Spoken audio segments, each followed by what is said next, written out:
but we definitely wish and congratulate the Rams, all the best from the city and the city of LA for sure. Okay, so this is something that that just went out. So just in case you all didn't get it yet, so President Biden spoke today with Prime Minister Boris Johnson of the United Kingdom. The leaders discussed their recent diplomatic engagements with Ukraine and Russia. They also reviewed ongoing diplomatic and deterrence efforts in response to Russia's continued military buildup on Ukraine's borders and reaffirmed their support for Ukraine's sovereignty and territorial integrity. They discussed efforts to reinforce the defensive posture on NATO's eastern flank and underline the continued close coordination among allies and partners, including on readiness to impose severe consequences on Russia should it choose further military escalation. So I have a few more things for all of you at the top.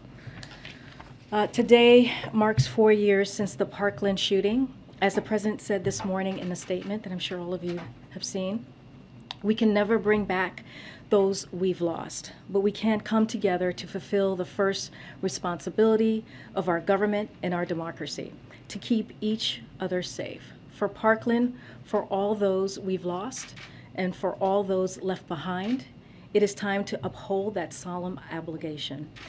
Since his first day in office, the president has worked to uphold that obligation and to save lives by preventing gun violence.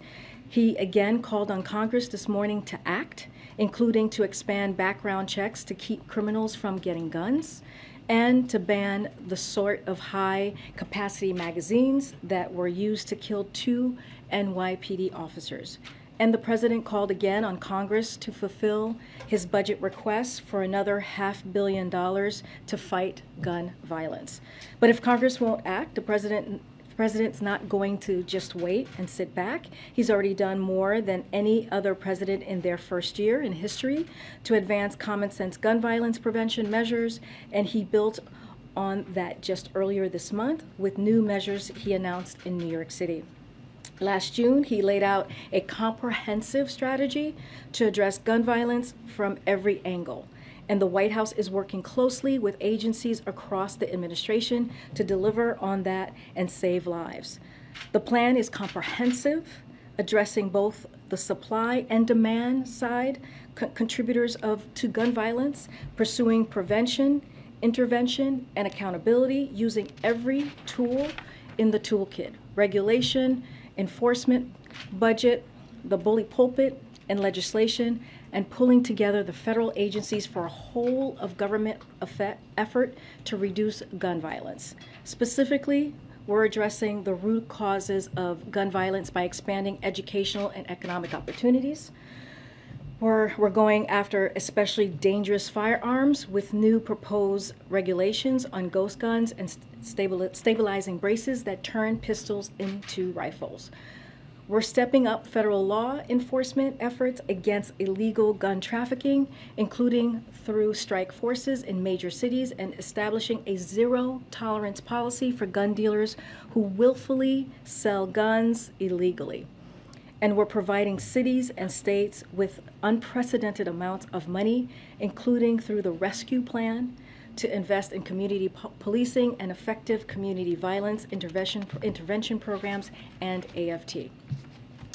During an event at the White House today, Vice President Kamala Harris announced alongside FCC Chairwoman Rosen Worcel and Senior Advisor Mitch Landrieu that more than 10 million households are enrolled in the Affordable Connectivity Program, the nation's largest ever broadband affordability program created through the bipartisan infrastructure law.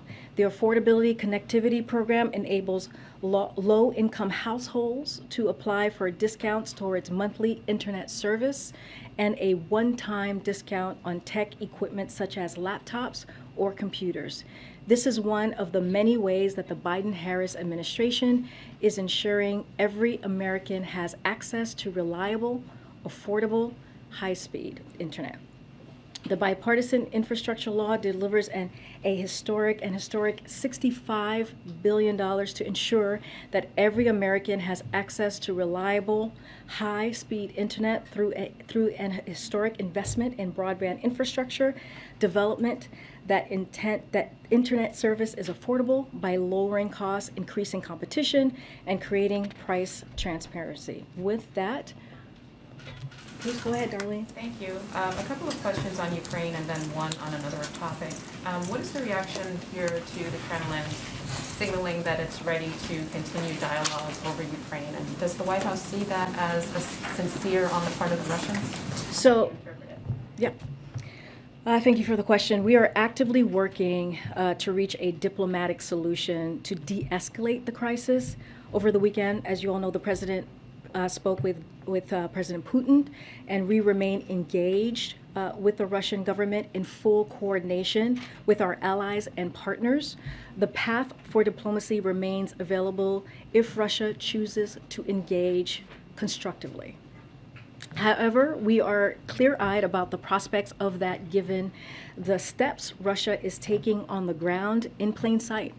This is something that the National Security Advisor, Jake Sullivan, talked about right here on Friday. Right before our eyes, what we're seeing with Russia. We're seeing new Russian forces have been arriving at the Ukrainian border every day. As we have said before, we're in the window when an invasion could begin at any time. We will not comment on any details of our intelligence information, except to say that it could begin this week, despite a lot of speculation that it would happen after the Olympics. Again, something that Jake Sullivan said right here on Friday. It remains unclear which path Russia will choose to take. The U.S. is ready for any situation. You know, President Biden has made it very clear on his call with Putin this weekend that if Russia undertakes a further invasion of Ukraine, the United States, together with our allies and partners, will respond decisively and impose swift and severe costs on Russia. President Biden reiterated that a further Russian invasion of Ukraine would produce widespread human suffering and diminish Russia's standing.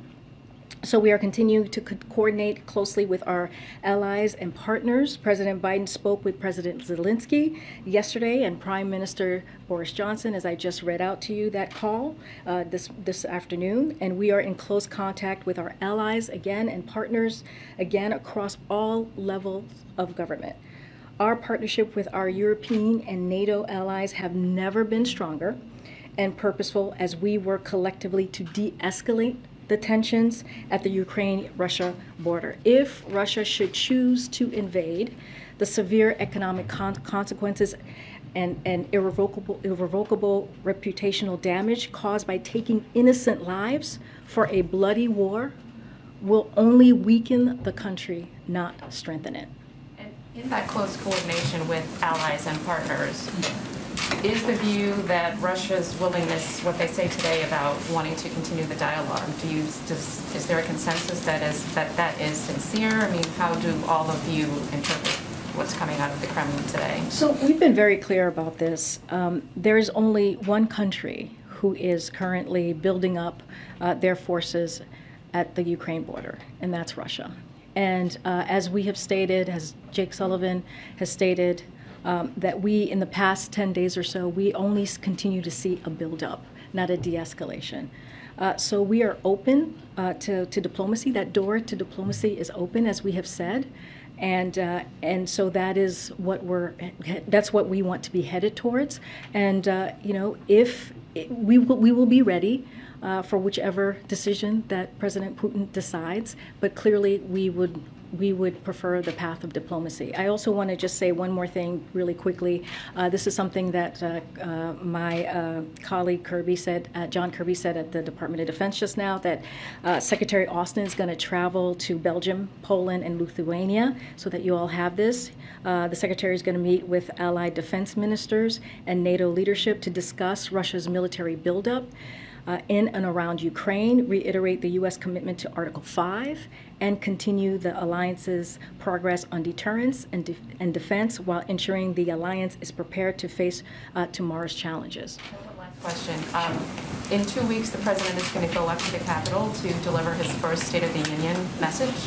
Can you give us a status report on preparations for that?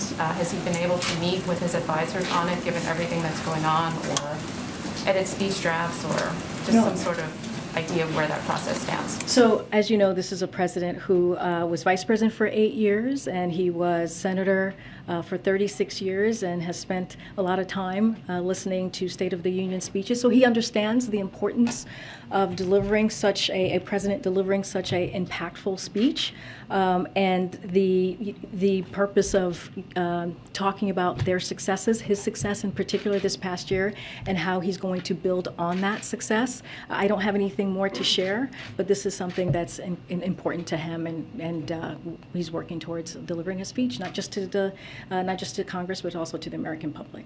Yes, I want to follow up on Darlene's question and ask it in a different way, though. Russia's foreign minister advising Putin today that Russia should keep pursuing diplomatic negotiations. This is a yes or no question. Does this administration view that as a sign of de-escalation? Well, what I was saying, and just to be even clearer, is that in the past 10 days or so, when you look at what is happening at the border of Ukraine, we are seeing more than 100,000 troops there, and it's just been an everyday more and more troops, as I just read out at the top. So we are certainly open to having conversations and seeing a de-escalation, but right now that door is open for diplomacy. And this is up to President Putin. He has to make that decision. It is his decision to make on which direction he wants to take this. So in terms of the troop buildup there's reporting today that citing a U.S. official that Russian units near Ukraine moved into attack positions. Is that the understanding of this administration, what you're seeing there? Well, I'm not going to go into any intelligence information. We're not going to share that. But what we have seen, and you know, the National Security Advisor said this himself, we have seen an increase of forces at the border, not a decrease. And so what we are saying to President Putin, with our European allies and partners, we've been working in coordination in lockstep for these past several weeks, several months, is that door to diplomacy is open. And having that diplomatic conversation is a path that we would like to take. And finally, lastly, Jake Sullivan came out here and certainly got the attention of the entire world with the urgency of the briefing that he gave on Friday. In terms of the current state right now, is the situation as imminent today, right now, as it was on Friday? You know, Jake Sullivan was also on the Sunday shows yesterday, and you know, again, we are in the window when an invasion could begin at any time. You know, I'm not going to comment on the intelligence information, except to say that it could begin this week, despite a lot of speculation that it would only happen after the Olympics. Thanks, Karine. Just to follow up on that, I understand you're saying that you've only seen a troop buildup, but Russia has claimed today that it is winding down a number of military drills and exercises that have caused concern. Are you in a position to confirm if those claims are accurate or if they're not? I'm not in a position to confirm that, but I do know John Kirby spoke to that just moments ago, so I would refer you to his comments and the Department of Defense. Okay, and specifically about you know, Ukraine and the Vatican, we have some reporting coming from there saying Ukraine has welcomed Vatican mediation of its conflict with Russia, and they've invited the Pope to visit the country as soon as possible. Is the president aware of that? Does he support such efforts? I mean, I have not spoken to the president about that, so I can't confirm if he's aware or not. Okay. Will the administration support such efforts? This is the first time I'm hearing about it, so I just need to talk to our team. Okay, and one more on the $1 billion loan guarantee that the U.S. has agreed to make available to support the Ukrainian economy. Our reporting shows that the U.S. will need about $200 million to guarantee that loan. Does the administration need to make more appropriations available to sort of, you know, make sure that loan guarantee program works? So I don't have the specifics on that piece, but I can confirm that it is something we are considering as part of the additional macroeconomic support. We are exploring to help Ukraine's economy amidst pressure resulting from Russia's military buildup. But I don't have any specifics on the appropriation and what that would take, the process. Okay. Would the U.S. support some statement from the Ukrainians that they're no longer actively pursuing NATO membership, or that they'd be willing to stall their pursuit of NATO membership as part of ongoing negotiations?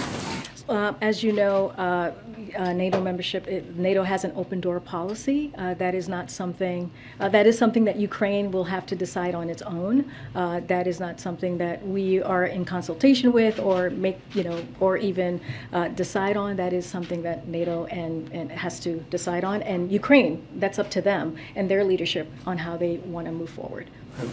Jake yesterday said that the two leaders, Presidents Putin and Biden, tasked their teams with continuing to talk or discuss kind of the state of play. Do you have any idea kind of the construct of those discussions or what they entail, and if any have occurred since the discussion on Saturday? I do believe Jake Sullivan had a conversation this morning with one of our European partners and allies. Between the Russian and U.S. and Russia. Oh, I see. Oh, I don't have anything to read out or predict. And do you mean on the staff level, or do you mean like? Just under the principal level. Yeah, under the principal. I don't have anything to read out. As you know, our staff here has been in constant contact with Russia, with Ukraine, and our NATO allies as well. And then one last one. There's concern in terms of, obviously, in the European economic side of things, if Russia continues to escalate, if there's an invasion. On the domestic side of things, is the White House economic team looking at anything that the president may need to pursue if an invasion comes to pass about what it could do? Obviously, oil markets being one, but I think just general instability in markets.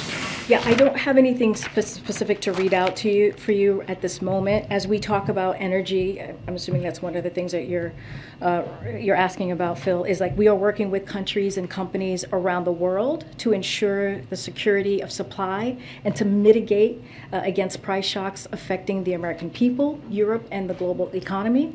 We are continuing our discussions with major producers around the globe to supply meets demand. All tools are on the table. A disruption in physical energy supplies transiting Ukraine would most accurately affect natural gas markets in Europe. And so we are engaging our European allies to coordinate response planning, including how to deploy their existing energy stockpiles. We have been working to identify additional volumes of non-Russian natural gas from North Africa and the Middle East to Asia and the U.S. We thank REENT comments by Japan about supporting Europe's energy security through LNG shipments to the region. We are in discussion with major natural gas producers around the globe to understand their capacity and willingness to temporarily surge natural gas output and to allocate these volumes in European buyers. We are also engaging with major buyers and suppliers of LNG to ensure flexibility in existing contracts and storage is managed and enables a diversion to Europe. Secretary Karine, thank you for doing this. There's reporting, quoting Ukrainian officials, is saying that President Zelensky's statement today that an invasion is imminent on February 16th was in fact sarcastic or ironic and more of a commentary on this idea that there are countries or entities that know of a date certain. Is that sarcasm or irony, the read of the NSC in the White House? So I don't have a read on that. Here's what I can tell you about that. I heard the statement, but I haven't actually heard it in its full context. So the irony of all of it, I couldn't speak to. But I'll say this: well, I'm not going to speak to intelligence matters, as I've said, multiplies already. Our intelligence sharing with the Ukrainians. As we said before, we are in the window when an invasion could begin at any time. It remains unclear which path Russia will choose to take, because we do not know. It is his decision to make. We remain engaged with Russian government in full coordination with our allies and partners.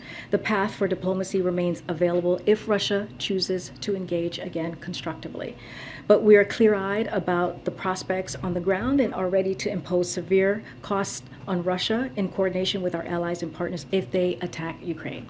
All right, and two other unrelated matters. Supreme Court, is it still the expectation that the president will interview nominees this week?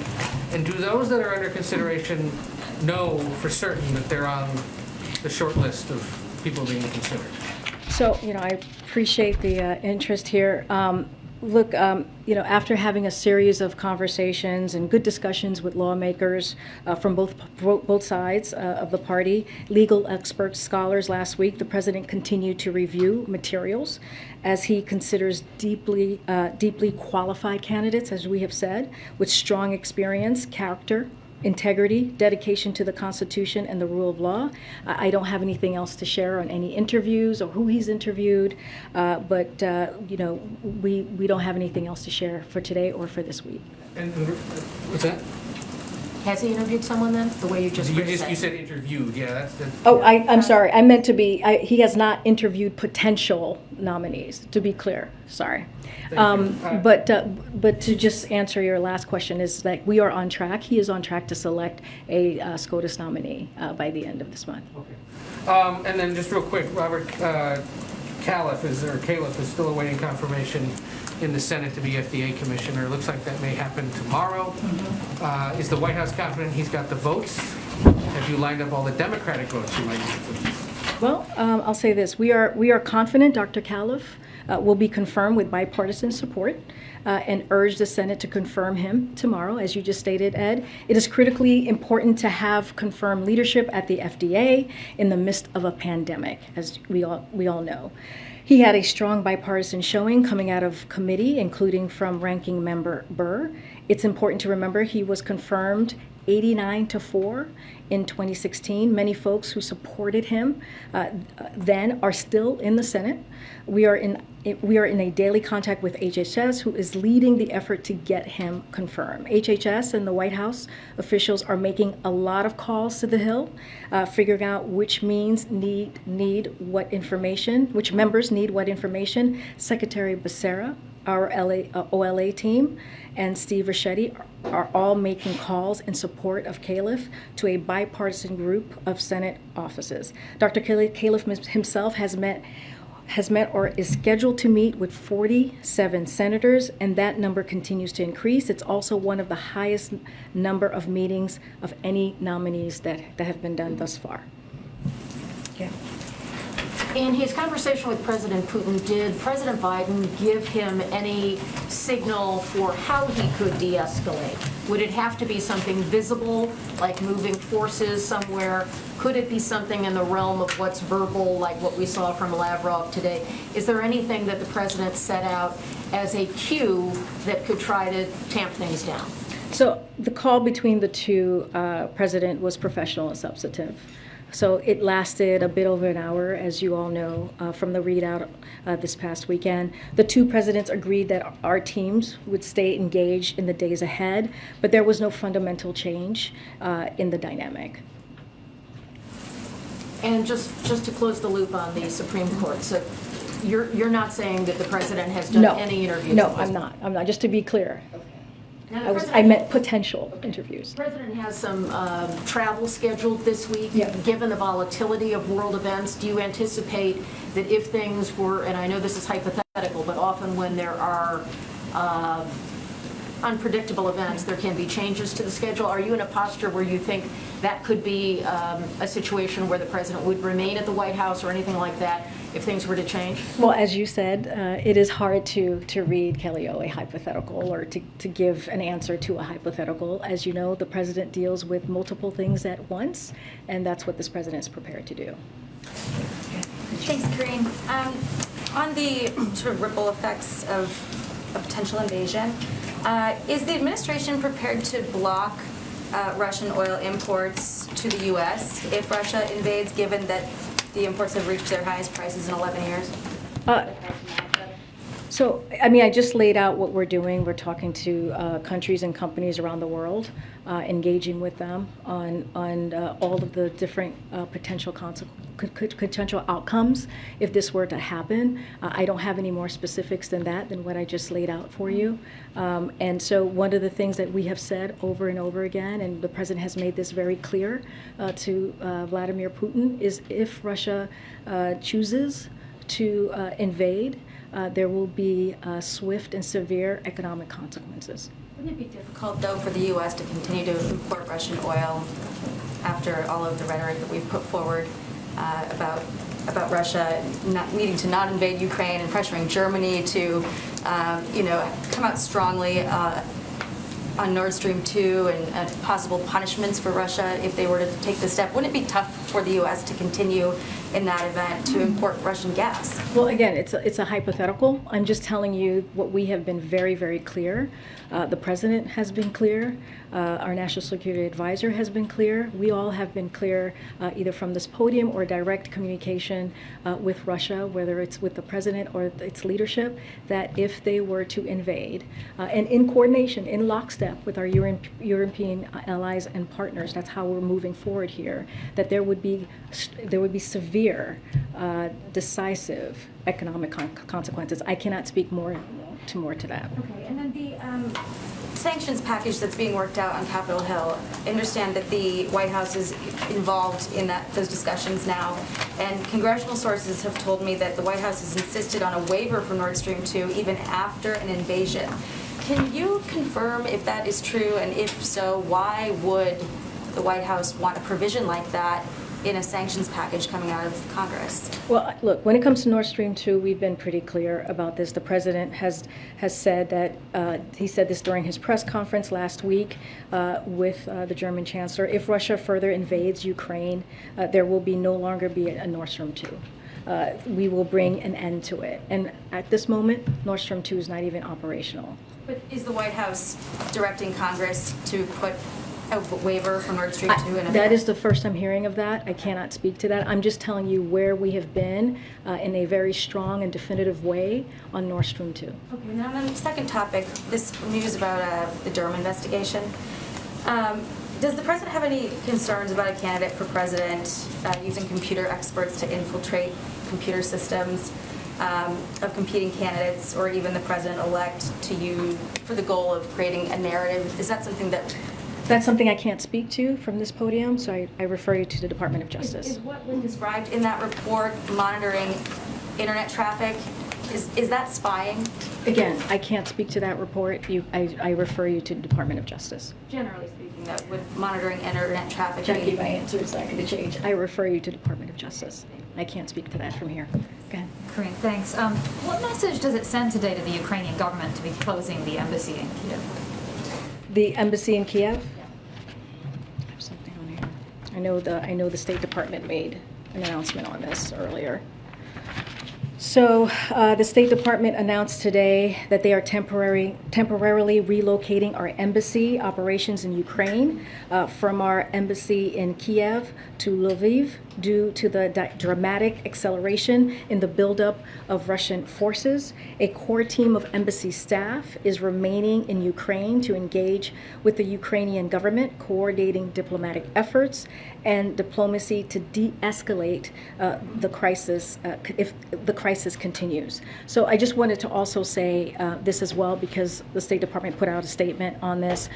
So the State Department has no higher priority than the safety and security of Americans around the world, and that of course includes our colleagues serving at post overseas. So these prudent precautions in no way undermine our support for our commitment to Ukraine. Our commitment to Ukraine's sovereignty and territorial integrity is unwavering.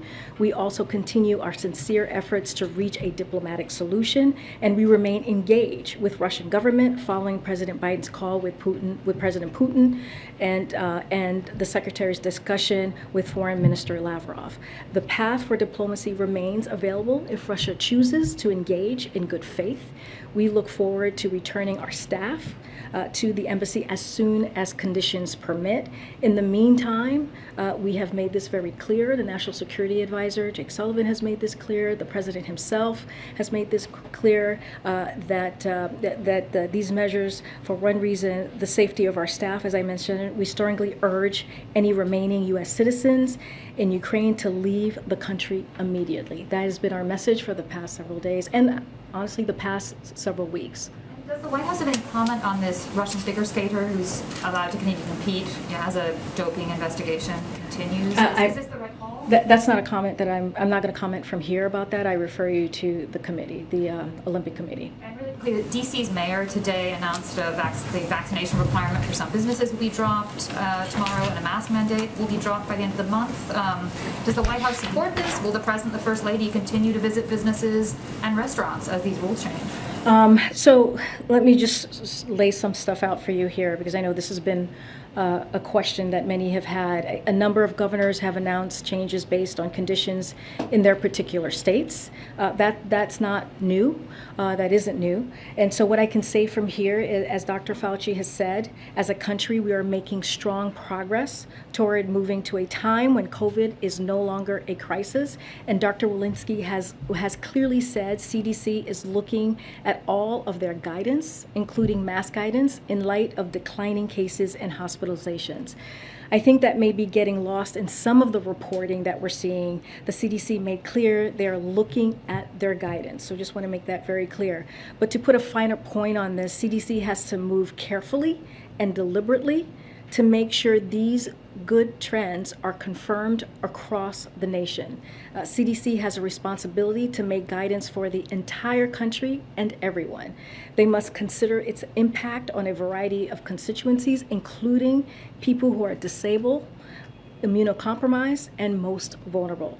We are spending significant time and energy on the path forward, working with experts and leaders within and outside the government. And if this progress continues, we expect updates in the weeks ahead. This is a huge, huge responsibility that we do not take lightly, one that we take very seriously, and we want to make sure that we get this right. Thanks, Karine. During their conversation on Sunday, the president of Ukraine reportedly invited President Biden to visit Ukraine in the coming days, and the Ukrainian president's office said that a visit by the U.S. president would be a powerful signal and could contribute to the de-escalation of this crisis. What is the White House's response to that invitation? I don't have any travel plans to announce or preview at this time. I'll say this, as you all know, President Biden spoke with Zelensky, as you just mentioned, this weekend. Secretary Blinken spoke with the foreign minister this morning, and we are in regular contact with the Ukrainian government throughout the administration, including here at the White House, at the State Department, at the Defense Department. I just laid out travel that the Secretary from Defense is going to be making at the Treasury Department and elsewhere. So the President has also dispatched a number of senior administration officials to visit Ukraine in recent months, including Secretary Blinken, who was just there recently, and for last month for meetings with Ukraine's leader. Our North Star has been nothing about Ukraine without Ukraine. You've heard us say this over and over again, and we will continue to coordinate closely with Ukraine as we try to reach a diplomatic solution to the end of this crisis. Go ahead, Michael. Could I bring you back to the gun issue that you talked about sure. at the beginning? A bunch of years ago, a large number of people in the Obama administration, including the current president, fought fiercely for closing the gun show loophole and described it as the least that could be done, and were very angry and upset when it didn't pass, pushing also at various times for even more, ban on assault weapons and the like. You didn't mention any of that. The president's message today that he put out earlier didn't mention any of that. Is it fair to assume that either this president no longer thinks those things are needed, or has simply abandoned any hope of getting them passed? I wouldn't assume that. One of the things that I did say is we are encouraging Congress to act as well. There's a legislative component to this, as you just laid out. So that is important as well. But I do want to read a couple of quotes from about the president's executing on his historic comprehensive gun violence reduction strategy. So there is support there for it. I know you're talking about a specific thing, but I want to not just take our word for this. So Brady has called the president's plan historic and said President Biden and his administration are truly taking comprehensive action to address violence in our country. Giffords commented the Biden-Harris administration commended, the Biden administration for announcing a comprehensive strategy to prevent gun violence and protect public safety. Gun violence is a complex problem, as you can imagine, and as she stated, that requires an array of solutions. President Biden and Vice President Harris understands it. This is a quote from Giffords. Every town for gun safety, said President Biden, is taking the comprehensive approach we need to address this crisis. And so is there more work to do? Absolutely. That's why we're encouraging and urging Congress to act as well. But the president's going to do everything that he can from his perch to get this done. But he would be satisfied that if the things that he's pushing that are on that list and that you have talked about, that he talked about, that would be good enough? We're not calling it good enough. He is doing everything that he can from his perch, from the White House, from the federal government, and using every tool at our on a tool belt that we've talked about.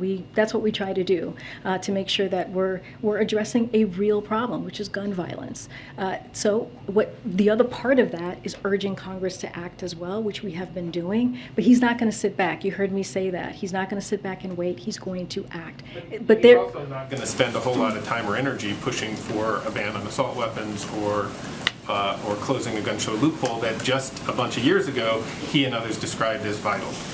Well, I'll say this. We are constantly in conversation with folks in Congress, with leadership, with congressional members, with senators. That is an array of issues. The president is going to continue to fight to make sure that we get these guns off the street and we truly deal with gun violence. He is doing his part from the White House, and he's going to continue to work towards that effort.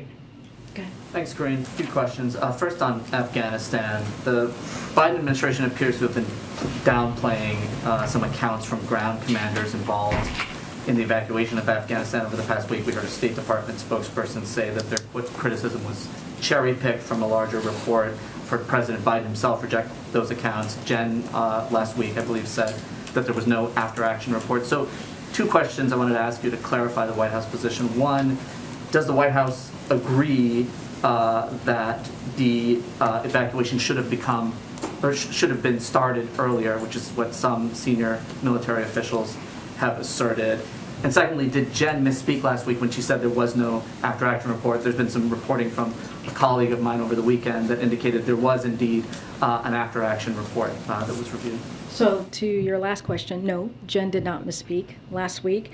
This Abbey Gate report is not the Pentagon's broader after-action review on Afghanistan. That report will examine the final months of America's longest war and cover from February 2020 through the end of the evacuation. So no, she did not misspeak. But let me just say something that I think it's really important. I'm just going to quote John Kirby, who did a Sunday show yesterday. I believe this was Fox News Sunday show, and I'll quote him here. He said, I would also add here in Washington, we have been planning for evacuation as far back as April, and there was no effort by Washington, certainly not by the National Security Council, specifically to slow down that planning, to slow down those pre-positioning of forces that we did in the summer, to slow down the actual execution of the evacuation. So again, this is John Kirby, spokesperson for the Department of Defense.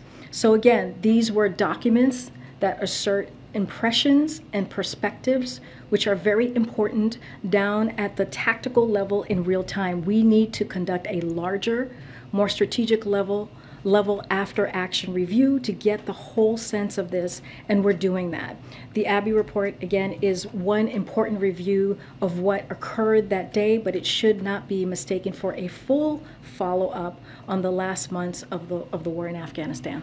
And on a different topic, to Yeah, follow sure. up on the earlier questions about the Supreme Court, I know you said that the president has not conducted any interviews with candidates yet, but will the White House disclose which candidates the president does interviews with as he goes through this process? What I can promise you right now is that the president's going to make his selection for the Supreme Court justice by the end of this month. That's what we know, that's what he stated, and that's what we will do. And last question, Vice President Harris is headed abroad to the Munich Security Conference this week. Can you talk a little bit about what the White House hopes she will accomplish there? And is she going to be sort of the sole representative of the administration in some of these meetings with counterparts? Are there going to be other administration officials as well? Can you sort of give us a sense of what the expectation is? So I don't have any specifics, but I can say that we are very proud to have the Vice President lead the delegation to Munich this week. I don't have any specific details. I'm happy to talk to the team to see exactly what her schedule is going to look like. But the President is proud that she's going to be representing the United States. Just a couple of quick ones. Following up on this Zelensky question, can you confirm whether President Zelensky asked President Biden to come to Ukraine this week and whether the administration considered it at all? I know you don't have travel to announce, but... All I can tell you is what I just said. We don't have travel to confirm. Right now, that is what this president's schedule looks like, and it's certainly not confirming to go to visit Ukraine, and that's what now our focus right now is to continue to have the conversations on the staff level, to continue to make sure that we keep the door to diplomacy open. There's too much at stake. There are human lives at stake, which is what the president told President Putin, and that is our focus. How do we stop a war? That's our focus. And Pfizer withdrew late last week its application for the vaccine for young kids. Is that a disappointment to the White House? Yeah, I have something on that. So FDA is committed to acting urgently to save lives amidst the pandemic, and they continue to work with Pfizer to review additional data on its vaccine for kids under 5. In recent days, new data, as you know, Tam, emerged regarding Pfizer's submission to the FDA for its vaccine for kids under 5 years old. Based on FDA's assessment of that new data, the agency concluded that additional information regarding a third dose should be considered as part of any authorization. The initial data has been helpful to the process, but FDA believes more information, including the impact of a third dose, is important to the evaluation. So that is the process. That is the process right now, currently. That's working, and that should give parents everywhere confidence in the process, right? Because we want to make sure that the process is working. FDA is in the middle of a thorough, independent regulatory process to review this vaccine, and if a vaccine is authorized, it will have met FDA's rigorous standards. So that is what the parents, as a parent myself, and I know you're a parent, should be very proud of, that the FDA is doing this. And on the DC mask mandate, do you expect that mask mandate coming down to affect policy here on campus at the White House? So as always, and we say this, local communities will make their own decisions as they have throughout the pandemic, but what we're going to do is we're going to abide by the CDC guidance. So that is, local communities make that decision, and that is what they choose to do. So White House is not following the local guidelines. We're following for No. this place that is in the city. To be clear, we are going to follow the CDC guidance. That's what we're going to do. Go ahead, Jim. Back to the VP's trip to Germany. Yeah. Is there discussion in the White House about whether she should go no matter what is happening in Ukraine, or has there been discussions about what might trigger her to cancel? You know, I don't have any insight on that. That's another hypothetical that I can't answer. But what I can say is that we are proud that she's going to be leading the U.S. delegation to Munich, and that is on schedule to happen. On the embassy in Kyiv, do you know if all the classified information has now been stripped from that building? I do not have that information for you. Yeah. Thank you. I want to ask you a few questions on Quad and Russia. Do you think Quad countries are unanimous on the issue of Russia?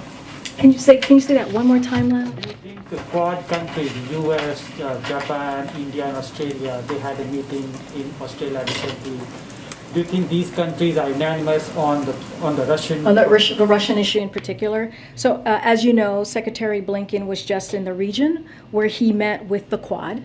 It was an opportunity to discuss Russia's ongoing threat to Ukraine. They discussed the threat that Russia's aggression poses not only to Ukraine, but to the entire international rules-based order, which has provided a foundation for decades of shared security and prosperity for the region and around the globe. Throughout his meetings with the Quad partners, Secretary Blinken discussed the challenges Russia poses to the rules based on international order and our readiness to support our European allies. I'm asking this question because you know that India's foreign external affairs minister S. Jaishankar said that India only follows multilateral sanctions, not country-specific sanctions. And as you're looking towards country-specific sanctions from the U.S., because the UN Security Council is unlikely to go for those sanctions because the vetoes Russia and China have that. Are you in conversations with Indians that they should follow the U.S. sanctions as well? So, you know, we're not going to get into specifics. We've been really clear about our discussions, so not going into details on that. But beyond what we've read out from the Secretary's meeting in Melbourne last week, but we're working closely with a range of allies and partners, including India. One final question. Sure. What role President Biden expects India to play in the Quad? So we will continue to build a strategic partnership in which the United States and India work together to promote stability in South Asia, collaborate in new domains such as health, space, cyberspace, which is important, deepen our economic and technology cooperation, and contribute to a free and open Indo-Pacific. We recognize that India is a like-minded partner and leader in South Asia and the Indian Ocean, active in and connected to the Southeast Asia, a driving force of the Quad and an engine for regional growth and development. Thanks. No problem. Oh, thank you. Thanks, everybody. Don't forget to get those flowers and those candy.